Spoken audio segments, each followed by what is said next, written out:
જય શ્રી રામ, જય શ્રી કૃષ્ણ. કહેવાય છે ને કે સાચા ભાવથી બોલાવો ને તો ભગવાન ગમે ત્યાં આવે.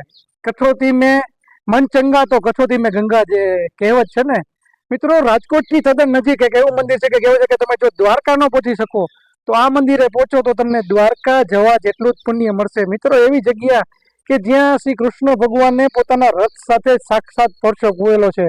તો આ મંદિર વિશે તમારે જાણવું હોય તો વિડીયોને લાસ્ટ સુધી જોજો, અને ક્યાં આવેલું છે મંદિર તમને હું સંપૂર્ણ લોકેશન સાથે તમને જણાવીશ. તો ચાલો જાણીએ આ ક્યાં આવેલું છે મંદિર. તો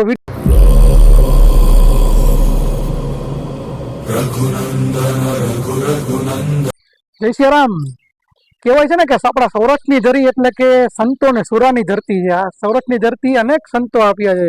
જલારામ બાપા કયો, બગદાણાવાળા બાપા કયો, રાણીમાં રૂડીમાં કયો, એવા જ એક સંત આપણે આપ્યા છે આ સૌરાષ્ટ્રની ધરાએ, એવા છે મુરા ભગત. મિત્રો, આપણી આ ધરતીએ એવા એવા સંતો આપ્યા છે કે જેને ભગવાનને બોલાવવાથી પણ ભગવાનને પણ આવ્યું પડ્યું હતું. કેમ કે નરસિંહ મહેતાએ ભગવાનને બોલાવ્યા હતા ને આવ્યા હતા. અને ભગવાન તો જે સાચા ભાવથી ભક્તિ કરે એની પાસે આવે છે. મીરાબાઈએ બોલાવ્યા હતા, આવ્યા હતા. રાણીમાં રૂડીમાં બોલાવ્યા હતા, આવ્યા હતા. તો એવા જ આપણા સૌરાષ્ટ્રના એક સંત એટલે કે મોરા ભગતની આપણે વાત કરવા જઈ રહ્યા છીએ મિત્રો. અને એક એવા મંદિરની વાત કરવા જઈએ છીએ કે જ્યાં શ્રી કૃષ્ણ ભગવાન સાક્ષાત પરસો પૂરે છે. મિત્રો,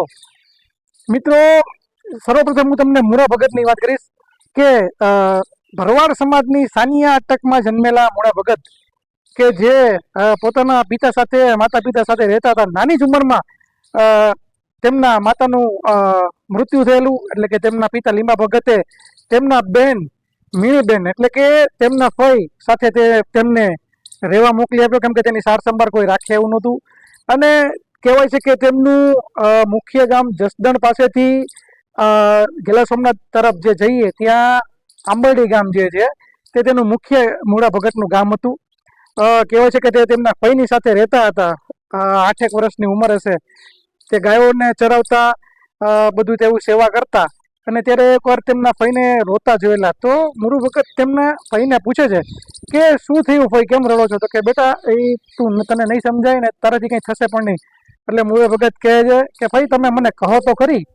ત્યારે એમના ફઈએ કીધું કે એમની જે માનેતી જે ગાય હતી એ મૃત્યુ પામી છે, જેનું દુઃખ એને થઈ રહ્યું છે. ત્યારે મોરા ભગતે સાક્ષાત ભગવાન દ્વારકાધીશ એટલે કે ઠાકરને સ્મરણી અને જેવો તે ગાયની માથે હાથ ભરે છે ત્યારે ગાય જીવિત થઈ જાય છે. એટલે કે 7-8 વર્ષની ઉંમરથી જ તેને એવો ભક્તિભાવ લાગી ગયેલો હતો કે સાક્ષાત એમને ભગવાનના એવા એમને સાક્ષાત્કાર થયેલા કે જેને ગાયને સજીવન કરેલી. ત્યારથી જે ભગવાન સાથે જોડાયેલા ગયા અને ઠાકર સાથે એટલે કે દ્વારકાધીશ સાથે તેમને લગ્ની લાગી ગયેલી. અને આ વાત છે મિત્રો એક સમયની કે જ્યારે એક સાધુ સંતોનો એક આખું ગ્રુપ દ્વારકાધીશના ત્યાં પગપાળા જઈ રહ્યું હોય છે. તો મોરો ભગતને પણ થાય છે કે ચાલો હું પણ એમની સાથે આ જગ્યાએ દ્વારકાએ ચાલીને જાઉં, આ સંતોના કાફિલા સાથે, આ સંતોના જે ગ્રુપ જઈ રહ્યું છે તેમની સાથે. તો મોરું ભગત એ સંતો સાથે દ્વારકા જવા નીકળી પડે છે. ધીમે આગળ જતા હોય છે. ત્યારે કહેવાય છે કે રાજકોટથી ફક્ત 12 કિલોમીટર દૂર આવેલા ગટકા ગામે એ બધા સંતોની જે આખી ગ્રુપ હોય છે અને સાથે મોરો ભગત તે ગટકા ગામમાં ઉતારો લે છે. અને ત્યાંના કહેવાય છે કે મુંદવા શાખના જે ભરવાડ છે તે કહે છે કે આવો અમારા ઘરે, અને જેટલા પણ સાધુ સંતો છે અને જેટલા પણ લોકો છે એ બધાને મારા ઘરે વારું પાણીની વ્યવસ્થા રાખું છું. અને ત્યાં બધા રોકાય છે, ત્યાં વારું પાણી કરે છે. થાય છે એવું કે બધા ચર્ચાએ રાત્રે વારું કરીને બેઠા હોય છે. ત્યારે કોઈ વ્યક્તિ જોવે છે કે આ મોરું ભગત છે બહુ ઠાકર કરતા હોય છે, બહુ કૃષ્ણ કરતા હોય છે. તો ચાલો ને થોડી એમની મજાક કરીએ. અને કહે ત્યારે મોરો ભગતને કોઈ મસ્તીમાં કહી દે છે કે હે મોરું ભગત, આ તમે હાલીને દ્વારકા જાઓ છો તો તમે તો જો આટલું બધું ઠાકર કરતા હોય તો તમારો ઠાકર અહીંયા ન આવે, તમારો દ્વારકા વાળો અહીંયા ન આવે? તો મોરું ભગત ને આખો સંઘ ને બધા જોતા સામે જોતા હોય છે મૂળા ભગતને, જે આખો સાધુ સંતોનો સંઘ જે દ્વારકા જતો હોય છે તે બધું સામે જોતા હોય છે. ત્યારે મૂળા ભગત કહે છે કે કેમ ન આવે. એ શબ્દ મૂળા ભગતને અંતરાત્મામાં લાગી આવ્યા. મિત્રો, મીરાબાઈને પણ લાગી આવ્યું હતું કે હા એ જ તારો ભરથાર. નરસિંહ મહેતાને લાગી આવ્યું હતું કે હા આ જ તારા ભગવાન. એમ મૂળા ભગતને પણ લાગી આવ્યું કે ઠાકર કેમ ન આવે. અને ત્યારે એક ધાર્મિક કસોટી જેવું થઈ જાય છે. અને મૂળું ભગત કહે છે કે હું આ વાવ રહી, આ વાવમાં નાવા જાઉં છું, અને જો મારો ઠાકર હશે અને હું ઠાકરના સાચા ભાવથી ભજતો હોઈશ તો એ પોતાના સપ્તપદી 7 ઘોડે સવાર થઈ અને અહીં આવશે. અને જેવા વાવમાં ઉતરે છે અને બને છે એવું કે થોડી જ વારમાં ત્યાં કૃષ્ણ ભગવાન પોતાના સપ્તપદી ઘોડા સાથે એ જગ્યાએ, એટલે કે રાજકોટથી ફક્ત 12 કિલોમીટર આવેલા એક ગામ ગટકા ગામે પ્રકટ થાય છે. અને સમગ્ર એ સંઘને અને સમગ્ર લોકોને દર્શન આપે છે અને સમગ્ર લોકો ધન્ય થાય છે. અને ત્યારે કહે છે કે મૂળા ભગત, તારી ભક્તિથી હું પ્રસન્ન થયો છું, અને જે કોઈ વ્યક્તિ દ્વારકા ન જઈ શકે, દ્વારકા ન પહોંચી શકે, એ અહીંયા આવીને મારા દર્શન કરશે તો તેને તે જ પુણ્ય પ્રાપ્ત થશે.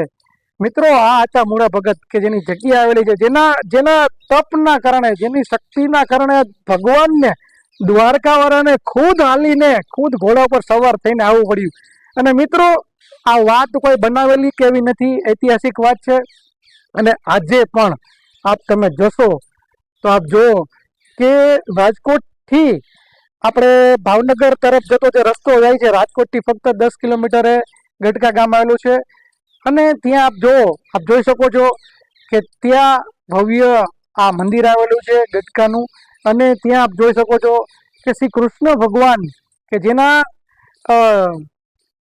જેના જે પ્રમાણ છે, જોઈ શકો છો કે કૃષ્ણ ભગવાન જે સપ્તપદી ઘોડો છે આપ જે જોઈ રહ્યા છો, એ કૃષ્ણ ભગવાનના સપ્તપદી ઘોડાના એ દાબલા જે પગના જેના નિશાન છે, આપ જુઓ, આપ જોઈ રહ્યા છો, આ જે નિશાન દેખાઈ રહ્યા છે આપને, એ કૃષ્ણ ભગવાન જે ઘોડા ઉપર બેસીને જે પોતાના રથ લઈને આવ્યા હતા, આ એ ઘોડાના નિશાન છે, આ ઘોડાના દાબલાના નિશાન છે. આપ જોઈ શકો છો એ ઘોડાના નિશાન સાથે આ નિશાન આજ પણ ત્યાં અકબંધ છે. આજના દિવસે પણ આ ઘોડાના નિશાન છે, જે પ્રમાણ છે કે કૃષ્ણ ભગવાન આવેલા હતા. અને સાથે ત્યાં કૃષ્ણ ભગવાનનું સરસ મજાનું મંદિર છે.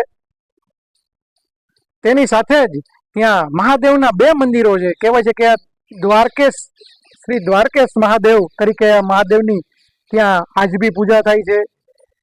સાથે ગણપતિ મહારાજ, હનુમાનજી મહારાજનું પણ મંદિર આવેલું છે. અને સાથે સાથે મિત્રો, આજ બી ત્યાં આપણા સર્વેના ત્રિલોકના નાથ, વિશ્વગુરુ જેને કહેવાયા છે એવા શ્રી કૃષ્ણ ભગવાનના, એટલે કે ઠાકરના, આપ જોઈ શકો છો ત્યાં શ્રી કૃષ્ણ ભગવાનના ચરણ, આજ બી ત્યાં ચરણ પાદુકા, ચરણના પગલા પર ચરણની છાપ આજે બી ત્યાં આવેલી છે. મિત્રો, તો આવું ભવ્ય મંદિર રાજકોટથી નજીક આવેલું છે.